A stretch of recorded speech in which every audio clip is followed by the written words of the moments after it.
जब जल रही थी तब इसका खून का रोटेशन चल रहा था, तो ये बहुत ही कंक्लूसिव एविडेंस है कि ये क्लियर कट जब जल रही थी तब ये जिंदा थी। राजस्थान के भीलवाड़ा जिले के छोटे से गांव नरसिंहपुरा में 2 अगस्त 2023 का दिन एक ऐसा दिन आता है जिसे गांव वाले कभी नहीं भूला पाएंगे। इस कहानी में नेहा नाम काल्पनिक है और हम आपको लड़की का असली नाम नहीं बता सकते हैं। वीडियो देखने के बाद आप खुद समझ जाएंगे कि लड़की का असली नाम क्यों नहीं बताया गया है। 17 साल की नेहा अकेली ही बकरियां चराने के लिए जंगल में गई थी। आमतौर पर बकरियां चराने उसके पिता आया करते थे, लेकिन किसी कारणवश 2 अगस्त को नेहा अकेली ही जंगल में बकरी चराने चली गई थी। लेकिन शाम के 6 बजे तक भी नेहा बकरियां चराकर वापस घर नहीं आई थी। जब शाम के 6 बजे तक भी नेहा घर वापस नहीं आती है, तो नेहा की मां अपने भतीजे महावीर को अपने साथ लेकर नेहा की तलाश में जंगल की ओर जाने लगती है। नेहा की मां अपने भतीजे महावीर के साथ गांव से जंगल की ओर कुछ दूरी पर ही निकली थी। तभी गांव से कुछ दूरी पर कालू नाम का एक लड़का अपने एक साथी के साथ कुछ बकरियों को गांव की ओर लेकर आ रहा था। जैसे ही इन बकरियों पर नेहा की मां की नजर पड़ती है, तो वह तुरंत अपनी बकरियों को पहचान लेती है। अपनी बकरियों को देखने के बाद नेहा की मां ने कालू से पूछा कि तुम इन बकरियों को कहां लेकर जा रहे हो और नेहा कहां पर है। तो कालू ने नेहा की मां से कहा कि यह बकरियां हमारी भट्ठियों के पास जंगल में अकेली भटक रही थी और उनके साथ कोई भी नहीं था, जिसके चलते हमने सोचा कि यह बकरियां गांव वालों की ही होगी और इसलिए हम इन बकरियों को गांव वालों को देने जा रहे थे। बकरियों के साथ नेहा को ना देखकर उसकी मां काफी घबरा जाती है। चूंकि अंधेरा होने वाला था, इसलिए नेहा की मां तुरंत बकरियों को घर छोड़कर अपने भतीजे महावीर के साथ नेहा को ढूंढने के लिए उस जगह की तरफ निकल जाती है जिस जगह पर कालू को बकरियां अकेली मिली थी। जिस जगह पर कालू को बकरियां अकेली मिली थी, उस जगह पर नेहा की मां और महावीर उसकी काफी तलाश करते हैं, लेकिन नेहा का कुछ पता नहीं चलता है। आखिरकार जब काफी तलाशने के बाद भी नेहा का कुछ अता पता नहीं चलता है, तो नेहा की मां और महावीर थक हार कर घर वापस आ जाते हैं और उन्हें किसी अनहोनी का डर सताने लगता है। घर आने के बाद घर वाले नेहा की गुमशुदगी की रिपोर्ट दर्ज कराने के बारे में सोचते हैं, लेकिन तभी उन्होंने सोचा कि कहीं ऐसा तो नहीं कि नेहा रास्ता भटक कर किसी दूसरे गांव में चली गई हो। इसलिए नेहा के परिवार वाले रात को ही एक बार फिर से उसको ढूंढने के लिए जंगल की ओर निकल जाते हैं। जंगल में रात के अंधेरे में नेहा को ढूंढते ढूंढते एक बज जाता है। उसको काफी आवाजें भी लगाई जाती हैं, लेकिन नेहा का कोई भी सुराग नहीं मिल पाता है। लेकिन जैसे ही नेहा की मां और महावीर नेहा को ढूंढते ढूंढते रात के 1 बजे दोबारा उस जगह पर पहुंचते हैं जहां भट्टियों के पास कालू को बकरियां अकेली मिली थी, तो वे एक भट्टी में धुआं उठता देखकर आश्चर्यचकित रह जाते हैं, क्योंकि इस मौसम में सभी भट्टियां बंद रहती हैं और उस समय भी किसी भट्टी में धुआं नहीं उठ रहा था। जब पहली बार शाम के समय नेहा को ढूंढने के लिए यहां आए थे, इसलिए जैसे ही नेहा की मां और उसका भाई महावीर भट्टी के नजदीक आकर देखते हैं, तो एक भट्टी का दरवाजा खुला हुआ था और उसमें से मांस के जलने जैसी बदबू आ रही थी। दरअसल जो कालू बकरियों को भट्टियों के पास से गांव लेकर गया था, वह कालू अपने परिवार के साथ इन भट्टियों के पास ही तिरपाल का टेंट बनाकर रहता था और अपने परिवार के साथ मिलकर इन भट्टियों में लकड़ियों से कोयला बनाने का काम किया करता था।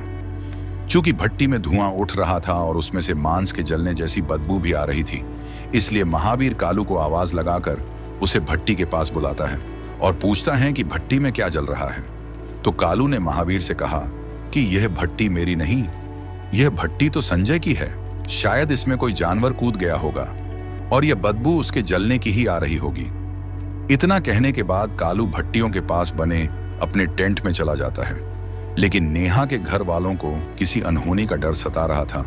इसलिए नेहा का चचेरा भाई महावीर एक डंडे से भट्टी की राख को थोड़ा बाहर निकालने की कोशिश करने लगता है। तभी राख के साथ भट्टी के अंदर से एक अध जला हाथ बाहर निकल आता है। इसके बाद महावीर भट्टी के अंदर से थोड़ी राख और बाहर निकालने की कोशिश करने लगता है। तभी महावीर को राख में एक चांदी का कड़ा नजर आता है। महावीर इस कड़े को देखते ही पहचान लेता है, क्योंकि यह कड़ा कुछ दिन पहले ही महावीर ने अपनी बहन नेहा को लाकर दिया था। कड़े को पहचानते ही महावीर समझ जाता है कि नेहा को किसी ने मारकर भट्टी में जला दिया है। इसके बाद नेहा के परिवार वाले दहाड़े मार मार कर रोने लगते हैं और रोते बिलखते घर पहुंचकर गांव वालों को नेहा के साथ हुए हादसे के बारे में बताते हैं। इसके बाद रात के 2 बजे ही नेहा के परिवार वाले इस बात को अपने गांव के प्रधान को बताते हैं। चूंकि मामला काफी गंभीर था, इसलिए नेहा के परिवार वालों से सारा मामला जानने के बाद ग्राम प्रधान तुरंत फोन करके इस बात की सूचना पुलिस थाने को दे देते हैं। अगले दिन सुबह को जैसे ही डीएसपी श्याम सुंदर जी पुलिस टीम के साथ मामले की छानबीन करने के लिए भट्टी पर पहुंचते हैं, तो उनके पीछे पीछे गांव वालों की काफी भीड़ भी पहुंच जाती है। जिस भट्टी से महावीर को अधजला हाथ मिला था, उस भट्टी में पानी पड़ा हुआ था, लेकिन भट्टी की दीवारें अभी भी गर्म थीं। इसके अलावा इस जगह पर 4 भट्टियां और थीं, जिनके दरवाजे बंद पड़े हुए थे। भट्टियों के पास ही तंबू लगे हुए थे, जिसमें 9 लोगों के परिवार रहते थे। इन लोगों में कालू अपने भाई कान्हा और अपनी पत्नी के साथ रहता था। ये सभी लोग इन भट्टियों में लकड़ी से कोयला बनाने का काम करते थे। डीएसपी श्याम सुंदर जी ने तंबू में रहने वाले लोगों से पूछा कि यह जल रही भट्टी किसकी है, तो भीड़ में खड़े कालू ने डीएसपी साहब को बताया कि यह भट्टी संजय की है। भट्टी के मालिक के बारे में जानने के बाद सबसे पहले डीएसपी साहब नेहा के घर जाकर उनसे सारे मामले की जानकारी लेते हैं और फिर उनके बयान दर्ज करने के बाद वापस भट्टी पर आ जाते हैं। डीएसपी श्याम सुंदर जी जैसे ही दोबारा भट्टी पर पहुंचते हैं, तभी डीएसपी साहब को अपने पास आता देखकर तंबू के बाहर खड़ा कालू घबराकर भागने लगता है, लेकिन पुलिस उसे पकड़ लेते हैं। इसी बीच खेतों में बने सभी तंबुओं को पुलिस टीम चारों तरफ से घेर लेती है और उसी समय कालू, उसका भाई कान्हा और उनकी पत्नियों को हिरासत में लेकर सभी को गिरफ्तार करके थाने ले आते हैं। नेहा के गांव नरसिंहपुरा में करीब 700 गुर्जर परिवार रहते थे। जब पुलिस इन लोगों को गिरफ्तार करके थाने ले जाती है, तो इनके पीछे पीछे काफी लोग भी थाने पहुंच जाते हैं। थाने में लाने के बाद डीएसपी श्याम सुंदर जी ने संजय से पूछा कि लड़की कहाँ है? तेरी भट्टी में जो अधजला हाथ और कड़ा मिला है, वह किसका है? इस बात पर संजय ने रोते हुए कहा, साहब मुझे लड़की के बारे में कुछ नहीं पता है, मैं तो रिश्तेदारी में गया था। इसके बाद इंस्पेक्टर साहब ने थोड़ी सख्ती दिखाते हुए संजय से पूछा कि तेरी भट्टी में लाश के टुकड़े कैसे मिले? तो वह टूट जाता है। संजय ने इंस्पेक्टर साहब को बताया कि 2 अगस्त की शाम को मैं अपनी भट्टी पर नहीं था, लेकिन कालू ने मुझे फोन करके भट्टी पर बुलाया था। जब मैं अपनी भट्टी पर पहुंचा तो उसमें एक लाश जल रही थी। संजय के इस खुलासे के बाद इंस्पेक्टर साहब ने कालू से पूछा कि शव कहाँ है, तो कालू ने डीएसपी साहब से कहा कि शव भट्टी में जल गया है। लेकिन इसी पूछताछ के दौरान फॉरेंसिक टीम भट्टी की जो राख जांच करने के लिए फॉरेंसिक लैब लेकर गई थी, उसकी रिपोर्ट आ जाती है, तो उससे पता चला कि शव से खोपड़ी, आंख, दांत के अलावा बहुत से अंग गायब हैं। दूसरी तरफ भट्टी के पास मिले फावड़े पर लगे खून और मांस के टुकड़ों का सैंपल राख में मिली हड्डियों के सैंपल से मैच कर गए थे और उनकी भी रिपोर्ट आ गई थी। इन रिपोर्टों के आने के बाद इंस्पेक्टर श्याम सुंदर जी समझ जाते हैं कि इन लोगों ने जरूर लाश के साथ कोई छेड़छाड़ की है। इसलिए इंस्पेक्टर साहब कालू और कान्हा को लेकर भट्टी पर आ जाते हैं और इस बार इंस्पेक्टर साहब कालू के भाई कान्हा से पूछते हैं कि लाश कहाँ है। तो पहले कान्हा अपने भाई कालू की तरह यही कहता है कि लाश भट्टी में जल गई थी, लेकिन इंस्पेक्टर साहब जब अपना पुलिसिया अंदाज अपनाते हैं और कान्हा को 2 थप्पड़ लगाते हैं, तो वह टूट जाता है। कान्हा ने इंस्पेक्टर साहब को बताया कि सर, लड़की पूरी तरह से चली नहीं थी। हमें डर सताने लगा था कि अगर कोई आ गया तो चलती हुई लड़की को देख लेगा और हम पकड़े जाएंगे, इसलिए हमने उसकी लाश के टुकड़े किए और फिर बोरी में भरकर नहर में बहा दिए थे। कान्हा के द्वारा यह बात जानने पर डीएसपी साहब दोनों को जीप में बैठाते हैं और नहर पर पहुंच जाते हैं। थोड़ी देर नहर में ढूंढने के बाद बोरी मिल जाती है, जिसे पोस्टमार्टम के लिए लैब भेज दिया जाता है। अगले दिन जब डॉक्टरों की टीम शव के टुकड़ों का पोस्टमार्टम करती है, तो उन्हें बॉडी के कई पार्ट गायब मिलते हैं। डॉक्टर इस बात की सूचना डीएसपी को दे देते हैं। डॉक्टरों की बात सुनकर डीएसपी साहब सोच में पड़ जाते हैं कि सबके बाकी टुकड़े कहाँ हैं। इसके बाद डीएसपी साहब श्याम सुंदर जी ने गुस्से में आकर कान्हा को फिर से 2 थप्पड़ मारते हुए पूछा कि सबके बाकी टुकड़े कहाँ हैं। तब कान्हा ने डीएसपी साहब को बताया कि एक दूसरी बोरी में भी लाश के टुकड़े थे और उस बोरी को भी नहर में फेंक दिया था। डीएसपी साहब एक बार फिर कालू और कान्हा को लेकर नहर पर पहुंच जाते हैं। दोनों की बताई जगह पर जैसे ही नहर में बोरी को ढूंढा जाता है, तो वह भी मिल जाती है। इसके बाद डीएसपी साहब बोरी में मिले इन लाश के टुकड़ों को भी पोस्टमार्टम के लिए भिजवा देते हैं। 4 अगस्त 2023 की रात को 3 डॉक्टरों की टीम लाश के टुकड़ों का पोस्टमार्टम करना शुरू करती है। बोरियों में लाश की जगह मांस के लोथड़े थे पता ही नहीं चल रहा था कि यह लाश इंसान की है या जानवर की। तीनों डॉक्टरों की टीम पोस्टमार्टम हाउस में एक एक करके टुकड़ों को जोड़ना शुरू करती है, सिर से लेकर पैर तक, ठीक उसी तरह जैसे कोई कागज पर इंसानी शरीर का ढांचा बनाते हैं। जब एक एक करके सभी टुकड़े जुड़ जाते हैं, तब कंफर्म होता है कि यह इंसान की ही लाश है, क्योंकि लाश पूरे 20 टुकड़ों में थी। जले हुए बालों में एक हेयर क्लिप चिपकी हुई थी और झुलसी हुई नाक में एक नथ थी, जिसे नेहा की मां पहचान लेती है कि यह उसकी बेटी की नथ है। लाश के टुकड़ों से भरी दोनों बोरियों का वजन सिर्फ 6 किलो 300 ग्राम था। पोस्टमार्टम करने के बाद टीम में शामिल डॉक्टर चेतन जैन ने मीडिया को बताया कि 15,000 से ज्यादा पोस्टमार्टम कर चुका हूं। इससे पहले मैंने ऐसी डेड बॉडी पहले कभी नहीं देखी थी। पोस्टमार्टम रिपोर्ट से यह तो साफ हो गया था कि बोरियों में मिली लाश इंसान की है। अब अदालत में पुलिस को यह साबित करना था कि कालू और कान्हा ने ही गैंग रेप किया था। डीएसपी श्याम सुंदर जी फौरन कालू और कान्हा का पेनाइल स्लैब टेस्ट कराते हैं। यह टेस्ट रेप की घटना के 48 से 92 घंटे के अंदर कराया जाता है। इस टेस्ट में गुप्तांगों में लगे एलिमेंट्स की जांच की जाती है। जांच में कालू और कान्हा के गुप्तांगों के डीएनए नेहा की लाश पर मिले डीएनए से मैच कर जाते हैं। इसके अलावा कालू और कान्हा के सैंपल भी आपस में मैच कर जाते हैं। इससे यह साफ हो जाता है कि कालू और कान्हा ने ही नेहा के साथ बारी बारी से रेप किया था। पोस्टमार्टम रिपोर्ट में यह भी साफ हो जाता है कि सिर के पिछले हिस्से में फ्रैक्चर था। खून के दाग से यह भी पता चलता है जब लड़की के सिर पर वार किया गया था तो वह उस समय जिंदा थी। फॉरेंसिक टीम ने शव का कार्बाइन अक्सी हीमोग्लोबिन टेस्ट भी किया। इस टेस्ट के द्वारा यह पता लगाया जाता है कि हीमोग्लोबिन में कार्बन मोनोऑक्साइड है या नहीं। जिसकी रिपोर्ट पॉजिटिव आती है, इससे यह साफ हो जाता है कि जब लड़की जल रही थी तो इसकी रगों में खून बह रहा था और उसकी सांसें चल रही थी।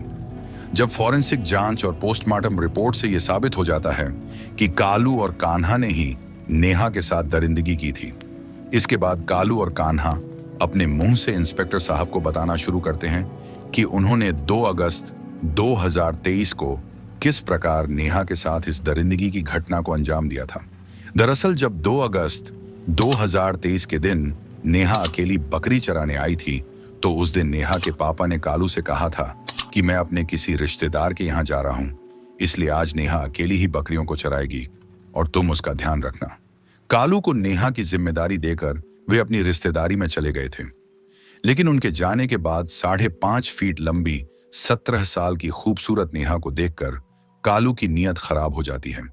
इसलिए कालू छाछ लेने के बहाने नेहा के घर जाता है और यह कंफर्म करता है कि नेहा के पिता रिश्तेदारी में चले गए हैं।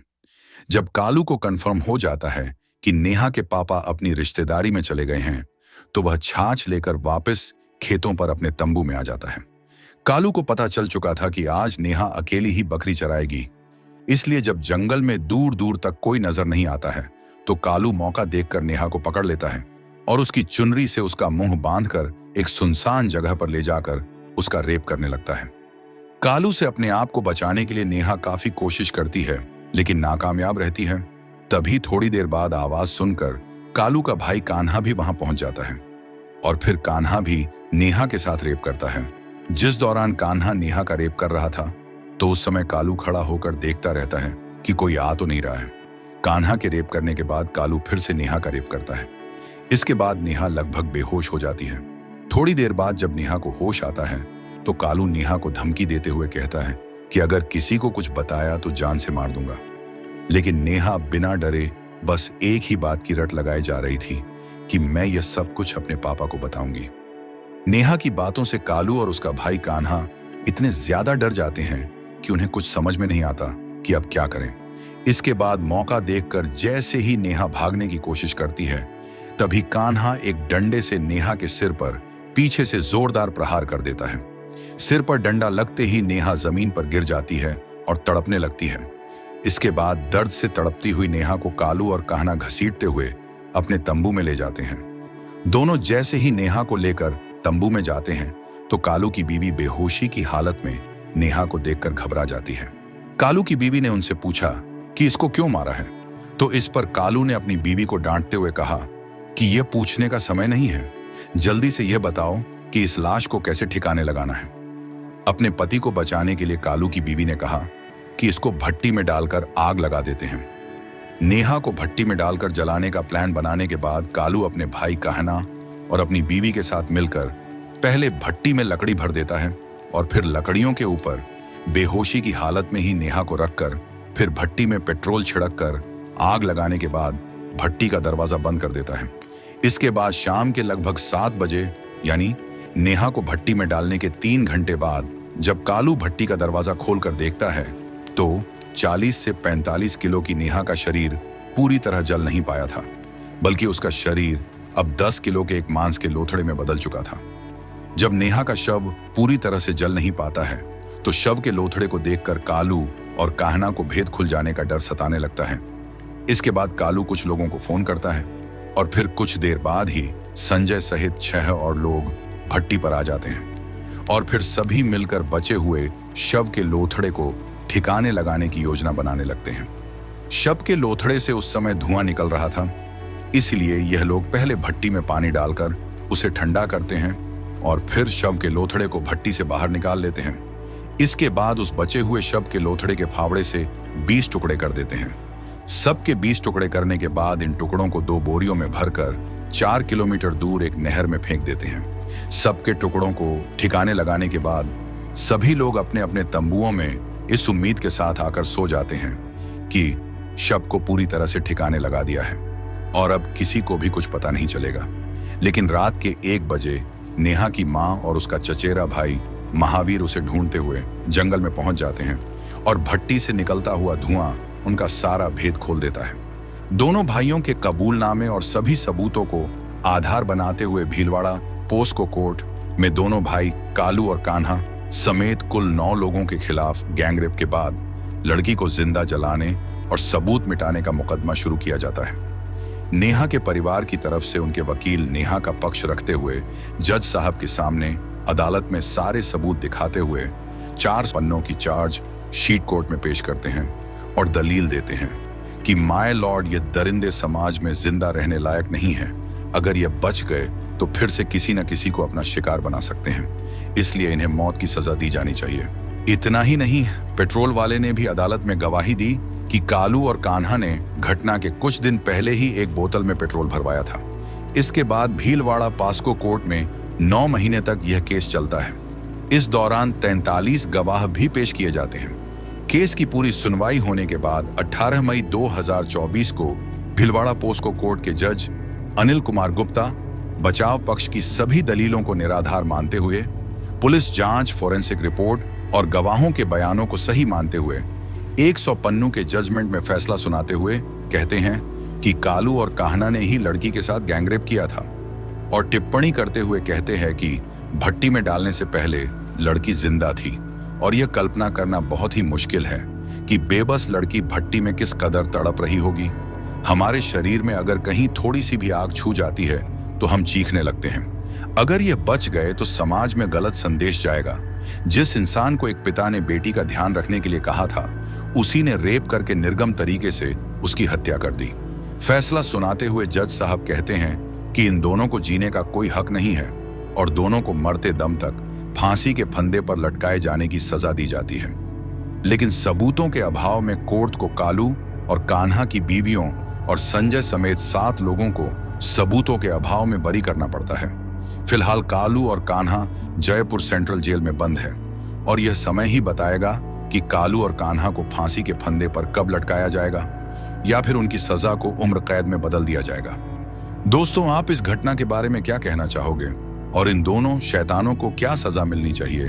कमेंट बॉक्स में अपने विचार जरूर लिखें और वीडियो को लाइक और शेयर करते हुए चैनल को सब्सक्राइब करके हमें सपोर्ट जरूर करें। तो मिलते हैं फिर किसी अगली वीडियो में, तब तक के लिए धन्यवाद।